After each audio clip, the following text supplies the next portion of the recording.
doctors and friends and clients from around the country. Um, Glad you could join us today. We're going to touch a subject that I think might be very important to a lot of us now as you kind of look at where all the distribution of age in practitioners has started to go under the bell curve.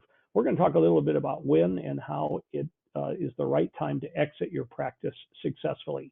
I'm not sure that's anything that any of us think much about, especially early in our careers. Whenever I go to all of the optometry schools, a lot of times I'll pose that question to some of the third and fourth year students, and they often look at me very puzzled, obviously.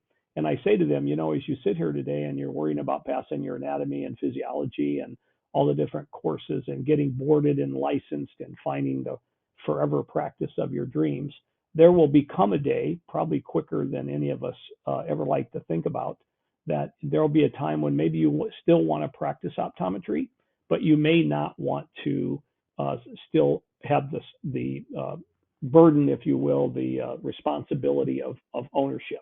And so let's talk a little bit about when and how to exit your practice successfully.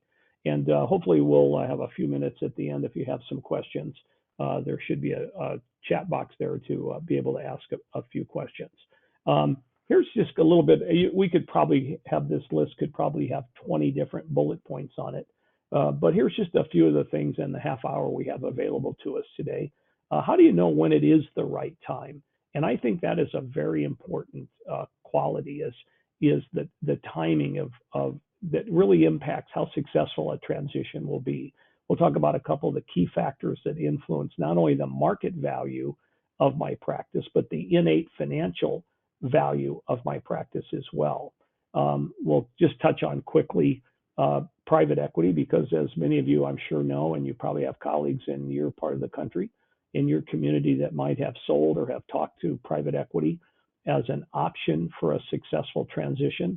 We have done a lot of private equity transactions at the Williams Group. We've done some sale side advising, so we're pretty familiar with both to be honest, the pros and cons of selling to private equity. And then as opposed to what does that look like, as opposed to if I sell my practice to a peer, the more traditional model of transition.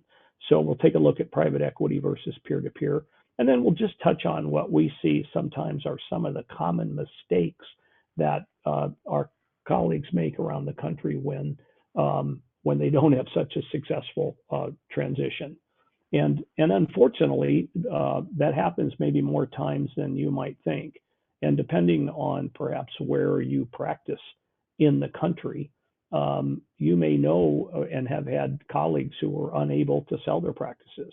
The AOA, I was at a meeting a few years ago at the AOA, and this was a stat that they gave to all of us there, that their research shows that somewhere between 4 and maybe as many as 500 practices a year went out of business. And what I think they mean by that is that these were 400 to 500 individual locations that somebody could have purchased the practice and continued care in the community, and that physically it was no longer in existence. Now, some of those may be practices that ended up merging with another colleague, which you often see, or they sold their records to a colleague. But I can tell you this from my experience over the last 35 years. I have been involved in several, if you will, liquidations of practices.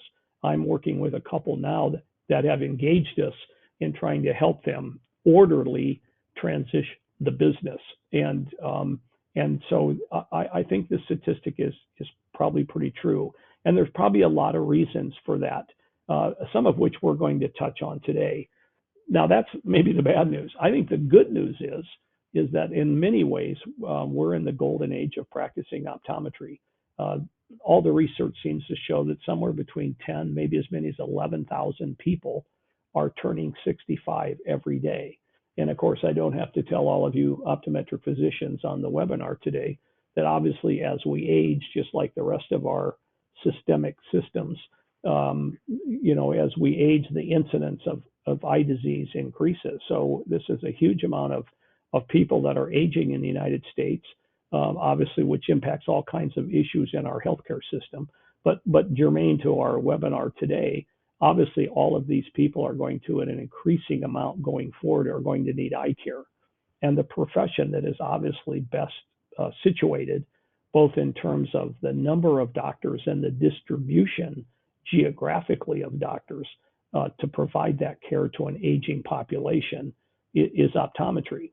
So, and I'm not exactly sure of the stat. I think this might be accurate, but I think nationwide, I think there are 450 ophthalmology residencies, and I think, but there are something like 2,500 optometrists graduating every year. And so, because of, again, that geographic distribution and the sheer numbers, we're going to be the profession best situated to provide that care. And of course, in most states, as our Practice Act continues to expand, where we are licensed to provide a lot of primary and secondary care, I think it's a great time to be practicing optometry. There are still, regardless of what you may hear from other sources, at least we see, there are plenty of buyers for optometric practices. I would tell you, though, I think there are a couple things about buyers today that has certainly changed over the last 15 to 20 years. When I first joined the Williams Group some 35 years ago this month, it was not unusual for the phone to ring and the doctor on the other end was a young doctor that might have been 3, 4, or 5 years out of optometry school, wanting to buy, or in some cases even start an optometric practice cold. And so if you just think about that, the average OD graduates from optometry school around 26. If they do a residency, that means they're 27 or 8 by the time they're in the workforce. And 2 to 3 years after that, they were picking up the phone, talking to people like us about buying a practice, getting a practice appraised, helping them with a transition to become an associate and maybe eventual partner or owner. The one thing I have noticed with buyers is that age range has expanded quite a bit. The average age of a buyer is now in their mid to late 30s, and often quite a bit beyond that. It is not at all unusual to be dealing with buyers that are now in their early or mid 40s who have never owned a practice before. 25 years ago, that was very rare and almost unheard of. But today, buyers are now, I think the average age of a buyer has increased dramatically. And also good news, there is incredible amount of financing available. There's plenty of financing, adequate financing to fund the entire purchase of a practice. We are asked often by doctors, everybody's worried because if you own a practice and you read any of the journals, you hear about the enormous student loan debt that young doctors carry today compared to 25 or 30 years ago. And so there sometimes, I think, is an assumption because of that a young doctor cannot get adequate financing to buy a practice. We don't obviously have enough time to go into all that today, but just one thing that I think you can just kind of scribble down in your notes that is important is the banks already know that.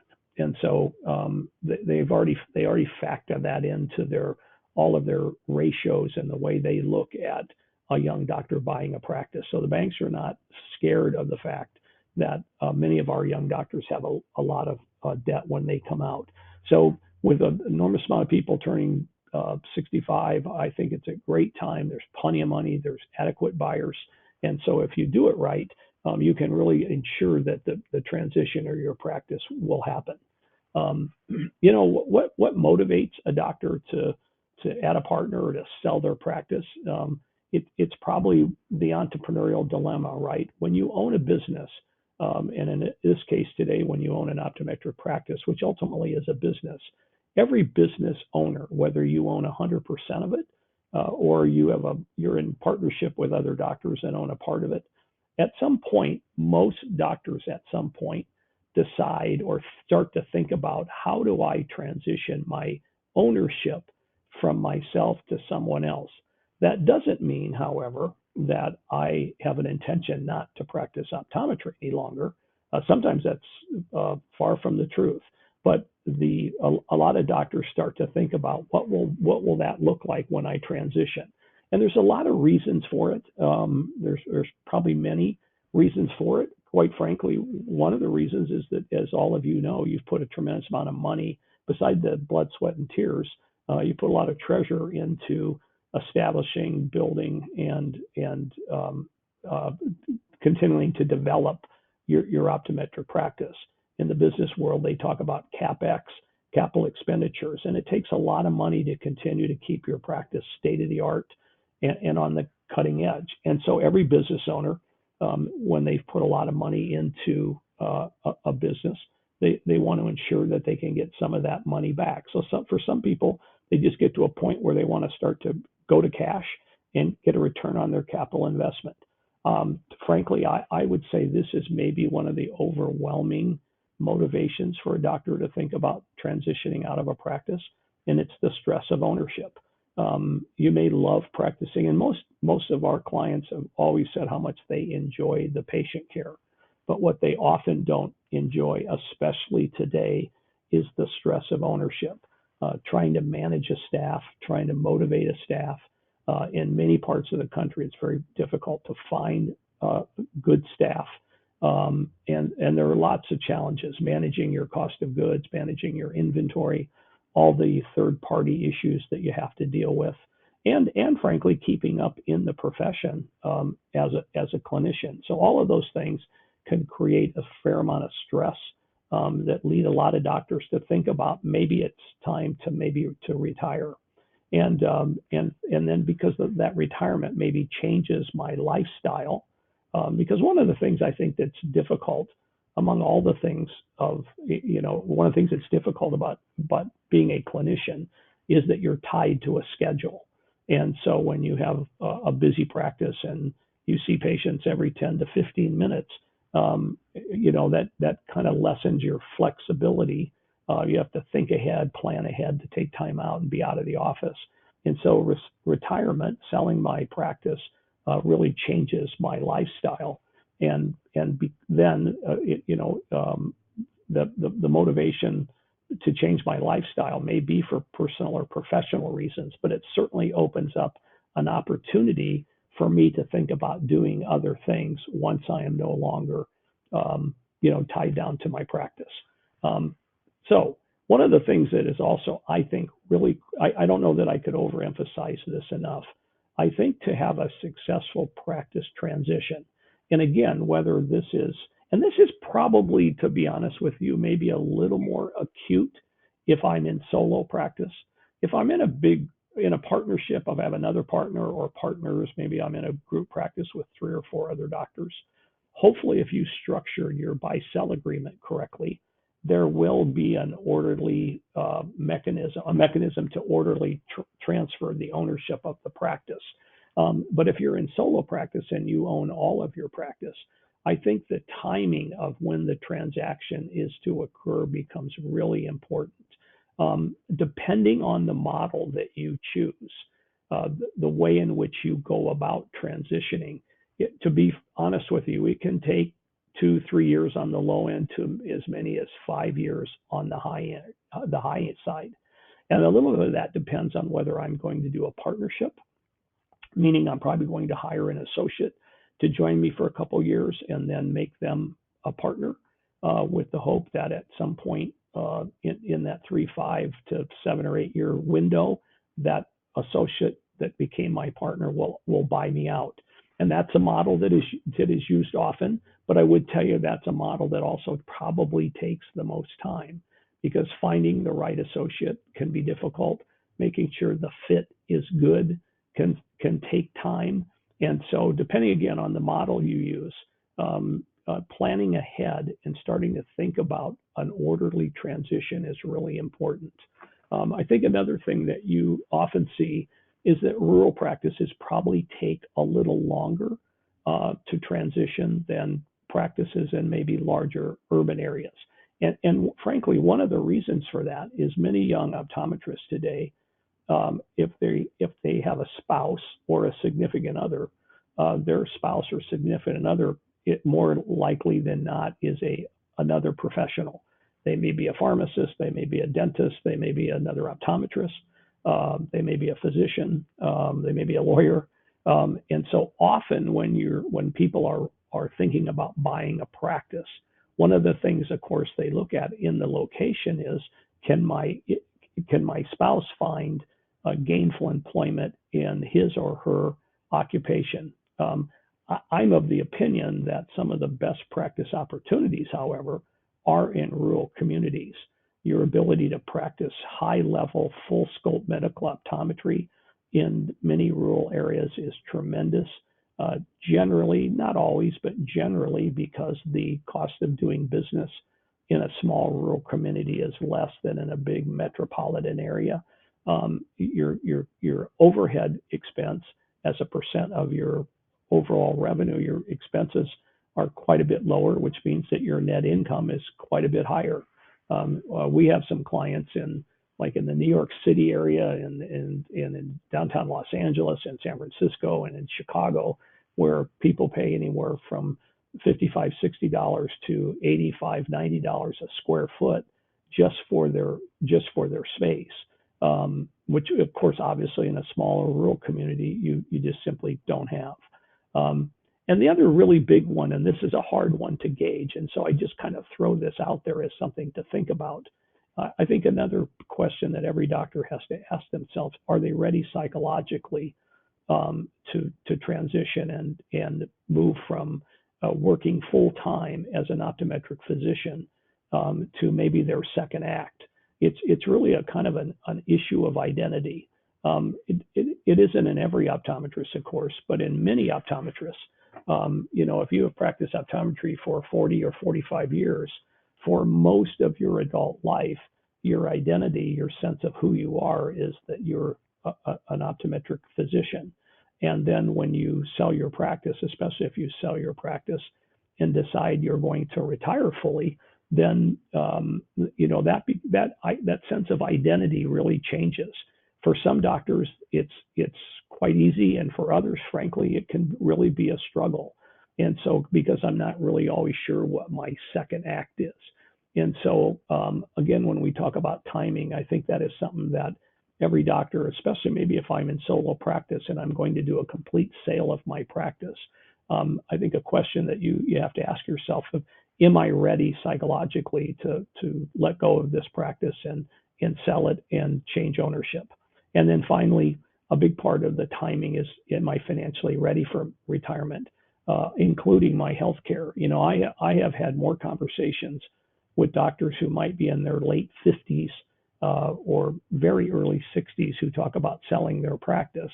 But the thing that they often don't think about is perhaps that their health care for themselves and their family is being provided by the practice.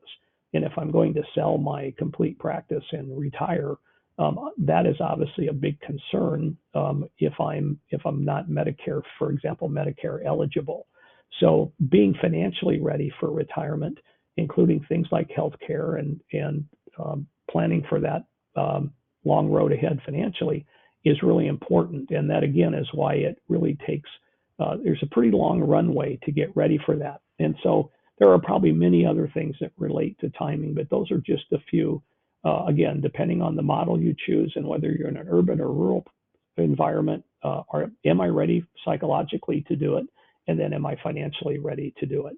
Let's talk a little bit about practice value versus market value.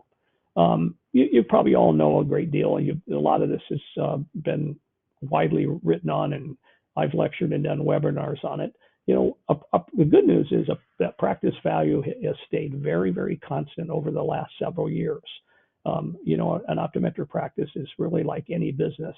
It's worth two things: its assets and its earnings. And to be honest with you, over the last several years, the earnings component, the kind of the free cash flow, if you will, of your practice, has become even much more important than the asset side. And so more earnings equal more value is just a really simple, good way to think about it.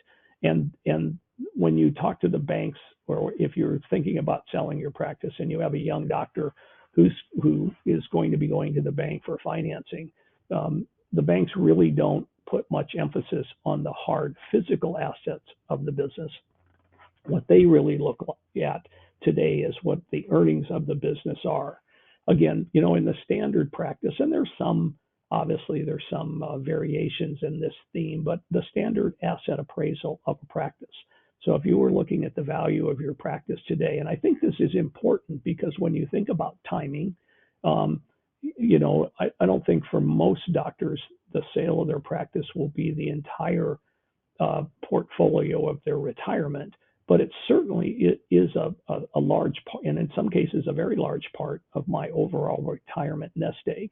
The standard practice today in an asset appraisal, meaning just the assets of the business, will often appraise somewhere between 60 and 65% of revenue. So if we'll just use base 100 for the webinar today, if you had a practice that say did roughly $1 million of cash receipts over the last 2 or 3 years, you would expect that practice to appraise somewhere between 600 and 650,000. Now, could it be a little bit more? Sure. Could it be a little less? Yes, it could. But that will give you a pretty good idea. I was lecturing at one of the state associations not long ago, and one of the doctors, one of your colleagues, asked me about that number because his financial planner and accountant had asked, what part of my retirement can we count on from the sale of the practice? Now, obviously, there are a lot of tax implications. So if I sell my practice for $600,000, that doesn't mean I'm going to put $600,000 in my retirement plan because I've got all the tax implications of that. Another thing that is really important, if you're thinking about a model where you're going to bring in an associate, hopefully to make them a partner to buy you out, you may want to think about doing an enterprise appraisal. We're probably one of the few firms in the country that offer both asset appraisals and enterprise appraisals. And the reason that that enterprise appraisal is so important is that if I'm going to buy the corporation, for example, if let's say your business is organized as an 1120S corporation, and I'm going to make this a stock sale, well, then I'm actually buying everything that the corporation owes and everything that it owns. And that would include the cash and the debt and the AR. And so that way, if I'm selling the corporation, that enterprise appraisal gives you, the seller, basically a walkaway number. So we don't have to worry about collecting AR after the fact. We don't have to worry about what we're going to do with the debt. All of that is taken into account in the practice value. The optometric value, market value, is really different than the practice value. The practice value, of course, obviously is based, substantially on numbers. Here's the value of the business. But the market value has a lot of other components. To be frank, a big one is location. Whenever I go to the optometry schools to lecture, I will always ask the young doctors in the 3rd and 4th class, I'll ask them how many of them want to go into private practice. And 9 out of every 10 hands goes up. And then I'll say, well, those of you who said you want to go into private practice, how many of you want to buy a private practice? And 9 out of every one of those 10 hands go up. So what we've established is that a lot of young doctors are thinking they want to go into private practice and they want to have ownership. And then I ask them, I say, for those of you who answered in the affirmative that you would like to buy a practice, what would be some important things to you as you start to look at a practice to buy or to buy into? And invariably, almost with very, very few exceptions, the first question out of every young doctor's mouth is, where is the practice located? So location is a very critical thing. And a couple of slides earlier when I talked about sometimes what makes a rural community, a practice in a rural community, a little bit more challenging to sell is because of that need for 2 jobs, which often drives, at least initially, it drives a lot of young doctors to look at maybe somewhat larger urban environments, because again, if they have a spouse or they have a significant other who may also be a professional, then the ability to find them gainful employment in their chosen profession obviously is increased a little bit if they're in a larger urban environment. So location is a really important thing. And then also location within your community can be very important. And again, that's why giving this some forethought is so important. Many times we've dealt with practitioners who have built a building in a part of the community that at one time was extremely vibrant. But over the last 10 or 15 years, the economic center of the community have shifted to a new area and have kind of left where the practice is located maybe in a less desirable economic area within the community. So location is a critically important thing. Technology is very important. When young doctors come to look at practices, they expect a certain amount of technology, whether that's lasers, whether that's state-of-the-art EHR software systems, whether that's dry eye technology, scleral lens technology. There's the technology is a strong component. Most of the practices now that all the stage 2 and all the EHR has pretty well been implemented over the last several years. 10 years ago, but there is still some of this today because I deal with some practices that are still on almost really virtually on paper charts. And one of the first things a doctor will do when they're looking at the practice, you can just hear it over the phone. If there's not a good, robust EHR system, you can just hear them thinking, okay, that's a $25 to $30 expenditure I'm going to have to make after I buy the practice. And so you can just kind of see them deducting some of those costs off of the asking price of a practice because it has not kept up with technology and with EHR. The cosmetic appearance, not unlike selling your home, the cosmetic appearance of a practice. If my practice looks like a kind of something out of an Austin Powers movie, it's dated and older. Those cosmetic costs that a young doctor, because there's an expectation today amongst a young doctor that an office will be attractive, modern, state-of-the-art looking. And so that's a very important thing, is to keep the practice cosmetically up to date. Generally, as a rule of thumb, cosmetic updates happen about every 7 to 10 years. And what often happens is when I get to that 30 or 35th year of practice, when I'm thinking about making that cosmetic update, or sometimes in that 40th year, I think to myself, well, why do I want to spend that money? I'll just let the new buyer do that. But of course, the new buyer deducts that amount in terms of what they're going to have to put back into the practice after its sale. Another thing is space.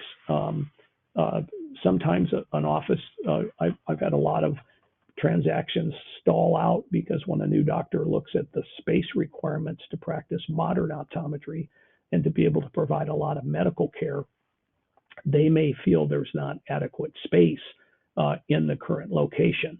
And so space is an important thing as well. So if you've got some runway, if maybe you're closer to that 10 or 15 years, but you're listening to the webinar to kind of see what's coming down the road, think about space requirements, not only just for yourself and in today's world, but what that might look like going forward.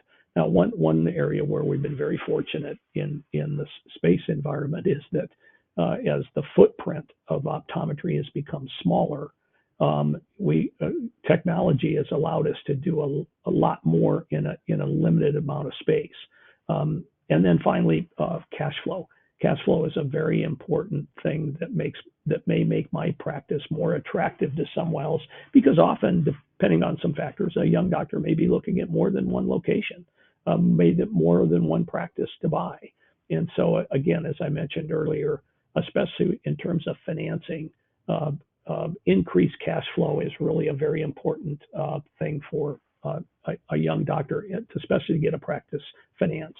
So there basically are really three big ways to transition your practice: either a full buyout, or many people do a buy-in with a buyout, which means that by definition you're going to have an associateship, or they may want to do a private equity. One quick thing: a full buyout, and this doesn't necessarily mean this is the only model option you should choose, but generally a full buyout is the easiest transaction to do, especially if you're closer to 3 years wanting to sell your practice than 5 years. Really a full buyout is the easiest transaction to do and probably makes the most sense. They're very straightforward. a lot of the issues that are created when you bring in a partner are eliminated because you're selling all of the practice. And so really price and financing and whether it's going to be a stock sale or an asset sale, really though, once you get those three things kind of nailed down, the transaction is pretty straightforward. If I'm bringing in an associate or I have an associate that I'm going to make my partner, there are numbers of issues that can surface.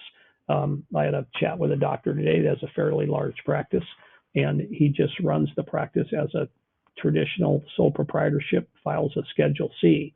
Well, by virtue of the fact that he's going to bring in a new doctor to be his partner, means he's also going to have to change his tax status. He's no longer going to be able to be a sole proprietorship. And so there are many of those issues. Unfortunately, we don't have enough time today to cover them all, but a full buyout is probably the easiest transaction to do. One quick thing on private equity.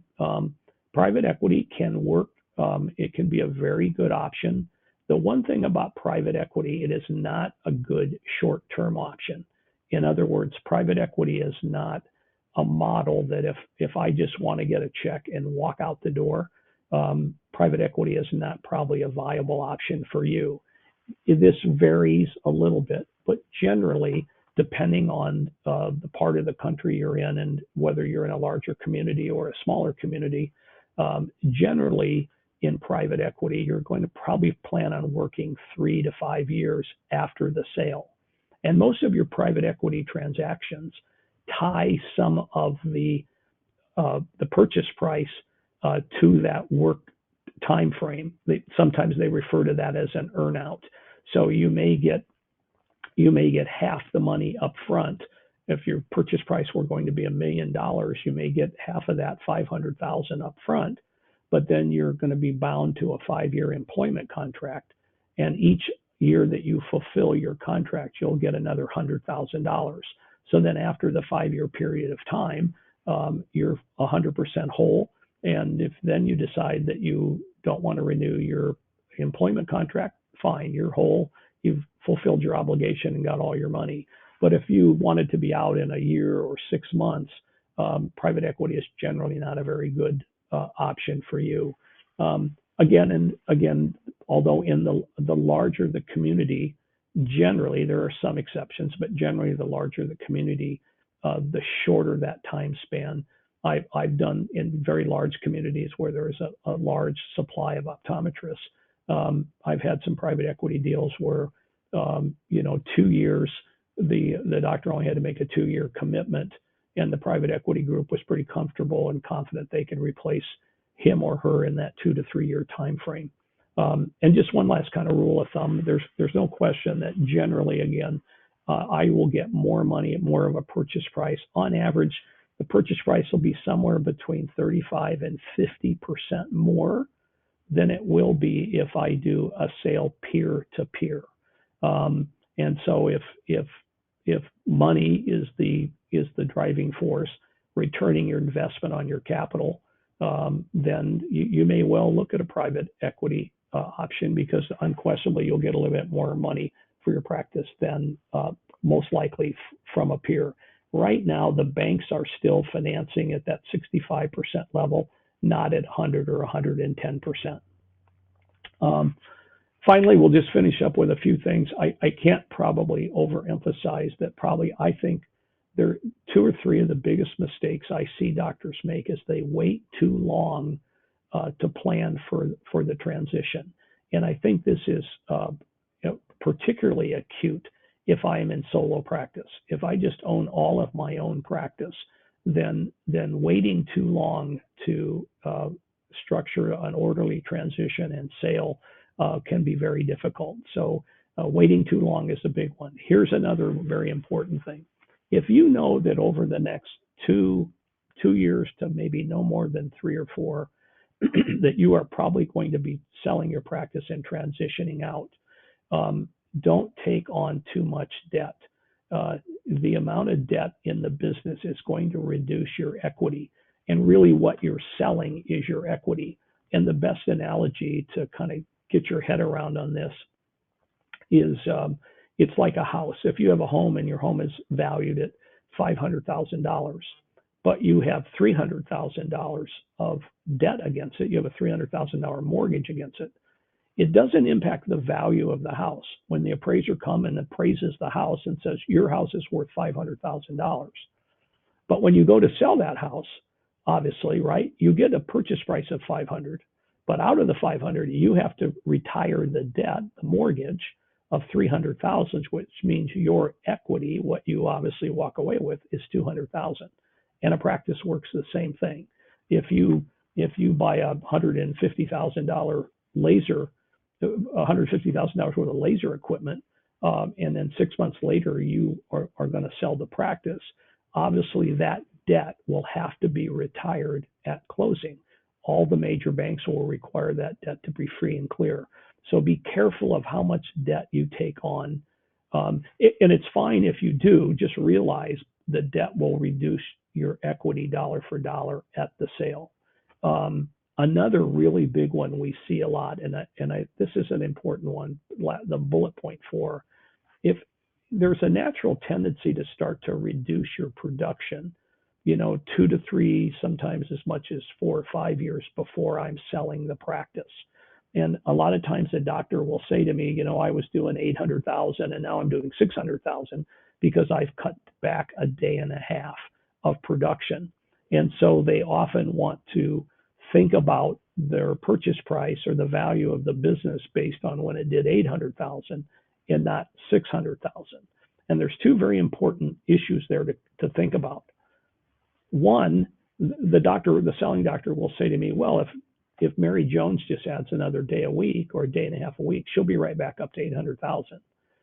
Unfortunately, that's not necessarily true, because it may well have happened that because I cut back my schedule, some of those patients were unwilling to wait to see me and have now migrated to other practitioners. So the assumption that just simply adding another day will add that much more production on may not be completely true. The other thing sometimes is that a buyer will say, well, if I'm the one who's going to add those additional days, take the risk that those patients will come back. I won't pay for that risk. And so a thing that you see sometimes is if you reduce your production too much, too close to a final sale, that can kind of be detrimental to you. So try to keep your production up. And when you're finding yourself wanting to really cut back, that might be an indicator that it might be time to think about a transition. And then sometimes people have, a really bad tax structure. For example, there's not as many anymore, but you still see a lot of C corps.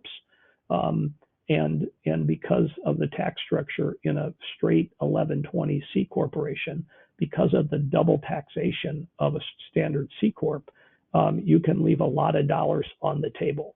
Again, unfortunately, we don't have time. This wasn't meant to be a tax lecture today, but even though we have a full tax practice at the Williams Group, they'd be happy to discuss these things with you. There are lots of time frames. The IRS has put in place some guardrails that when you can change your corporate structure so that it can be more tax advantageous, and having the wrong tax corporate structure can really cost you a lot of money. So waiting too long, too much debt, reducing your production, and a punitive corporate structure can really cost you a lot of money. I hope you enjoyed that today. It was great to be with all of you. If you have any questions, there's my email address. I'd be happy to, we're coming up on the top of the hour. And if you have any questions, feel free just to drop me a quick email and I'll try to get back to you. Thanks for joining us today and have a wonderful weekend.